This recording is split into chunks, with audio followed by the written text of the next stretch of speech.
a while who can get the word reverend in front of his name and get an audience. I think that's a cultural minus all round. I'm going to have to agree with almost everything that you wrote. I really do, and I think that you've really benefited us by showing us how really hypocritical religion can be, and I'm with you on that. But now, using theological language, I would just say that this shows, how the fallen nature of people, or in secular language, the selfishness or egocentricity of all human beings. People are imperfect.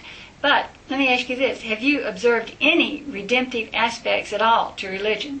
No. I will say no in the sense of the challenge I made. I don't have any good action or good statement made by a religious person that could be not, as I say, duplicated or matched, if not surpassed, by someone who didn't believe in God. And I would add the corollary question, which is a much easier one. Name for me a wicked action performed or a wicked statement made by a religious person, which is because of their faith. And of course, you've already thought of several examples. Yeah, that's and you'll true. think of several more in 10 seconds. Well, religion makes kind people say kind people say unkind things. I must, because of my faith, mutilate the genitals of my children. They wouldn't do that if God didn't tell them to do so. And it makes intelligent people say stupid things, such as that condoms are worse than AIDS, for example, things they wouldn't dream of saying if the Pope didn't tell them to do. Well, absolutely, I agree. I mean, it is shocking, and I'm appalled in the same way you are. Yeah, let me ask you this. I want to go back to this importance of narrative in its own right. They're Greek myths, they're fables, they're folk tales that have endured. They're not literally true, but there's great value in the universal truths that are taught just by the story itself. It's a story, to me, it's a narrative that's valuable. And I see so much of Scripture that way, including, for example, the creation story. Could you at all agree with me that some of those stories are valuable just as metaphor? The creation story is ridiculous garbage and has given us a completely false picture of our origin as a species and of the origins of the cosmos. It's done nothing but harm, and it's considered laughable by anyone who's ever studied the subject. I mean, if you want me to give you a good mythical or quasi-mythical story, it would be the life of Socrates. We have no proof, as with Jesus, that he ever existed. We only know from witnesses to his life that he did. Like Jesus, he never wrote anything down. I think it's fairly probable that he did exist. It doesn't matter to me whether he did or not, because we have his teachings and his method of thinking and his extreme intellectual and moral courage.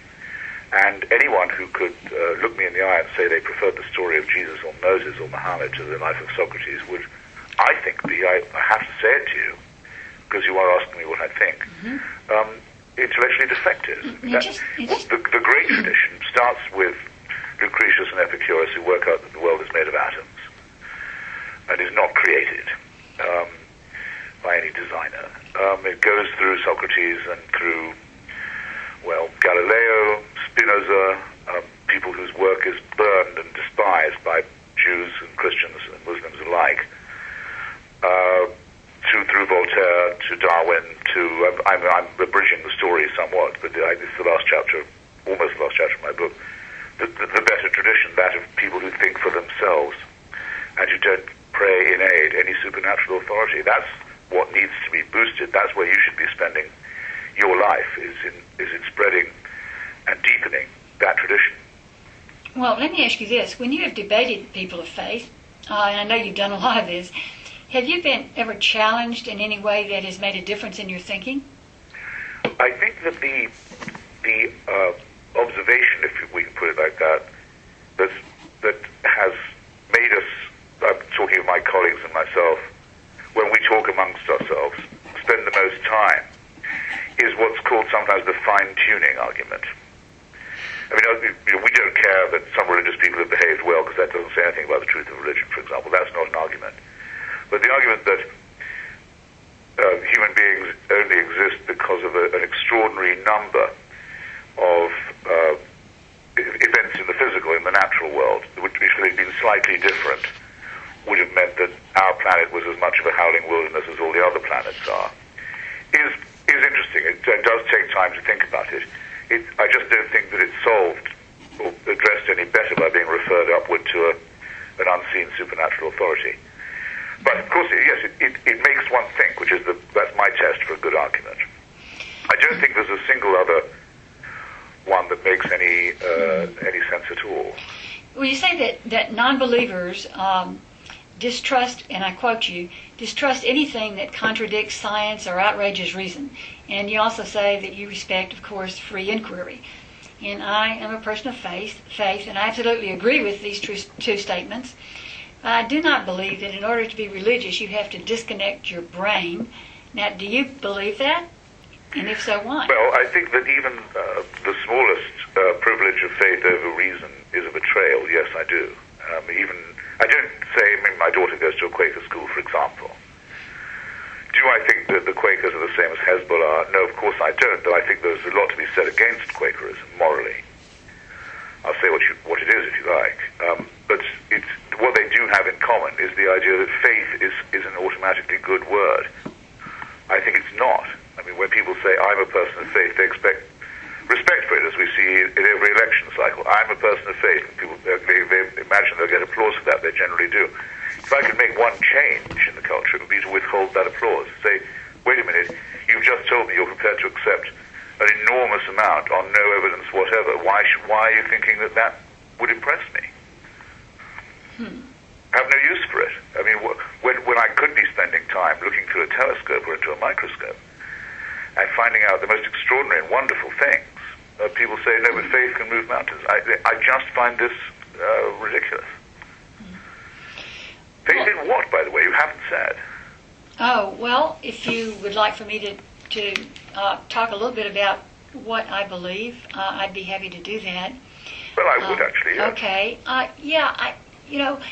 I don't know whether or not God exists in the first place. Let me just say that. I certainly don't think that God is an old man in the sky. I don't believe that God intervenes to give me goodies if I ask for them. Or at all? No, not really. But the fact is that an interventionist of any kind. No, I don't think so. I'm kind of an agnostic, on that one, because I really I don't know about God. God is a mystery to me. So what I'm saying here is that I don't know whether or not God exists. I choose to believe because I seem to live, and this is a very practical thing for me, I seem to live with more integrity. I do, and I'm speaking only by my own experience. I'm not saying everybody else should do this.